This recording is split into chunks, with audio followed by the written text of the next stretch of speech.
ஹோசூரில் அதிர்ச்சிகர சம்பவம் ஒன்று அரங்கேறியிருக்கிறது. பள்ளி மாணவன் மீது ஸ்வீட் கடைக்காரர் ஒருவர் கொதிக்கும் எண்ணெயை ஊற்றியிருக்கிறார். இது தொடர்பான காட்சிகளை நாம் பார்த்து வருகிறோம்.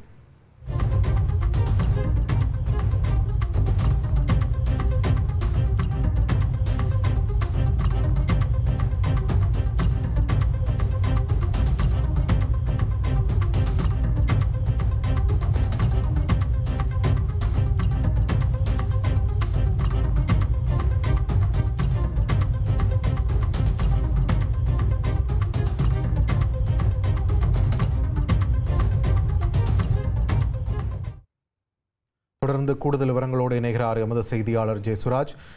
ஜெயசுராஜ், வணக்கம். இந்த சம்பவம் எப்பொழுது நடைபெற்றது? எண்ணெய் ஊற்றப்பட்ட இந்த இளைஞருடைய நிலை என்ன நடவடிக்கை எடுக்கப்பட்டிருக்கு இந்த விவகாரம் தொடர்பா?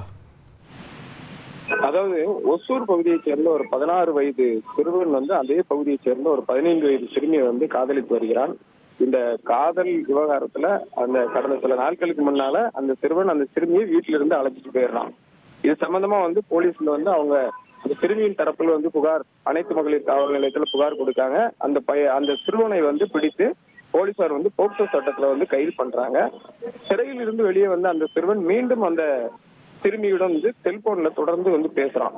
இதனால ஆத்திரமடைந்து அந்த சிறுமியின் உறவினர் செல்லத்துறை, இவர் தான் அந்த சாலையோர கடை நடத்தி வருகிறார். இவரோட சேர்ந்த இன்னொருவரும் சேர்ந்து அந்த சிறுவனை தாக்குறாங்க.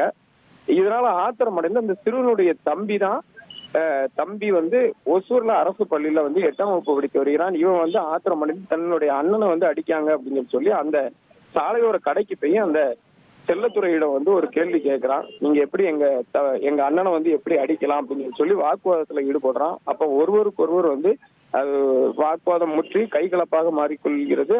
அடிக்கிறாங்க, தாக்குறாங்க. ரெண்டு தரப்புலையும் தாக்குறாங்க. இதுல ஒரு கட்டத்துல அந்த செல்லத்துறை தான் கடையில் இருந்த அந்த கொதிக்கும் எண்ணெய் அந்த மாணவன் மீது ஊற்றுகிறார். இதுல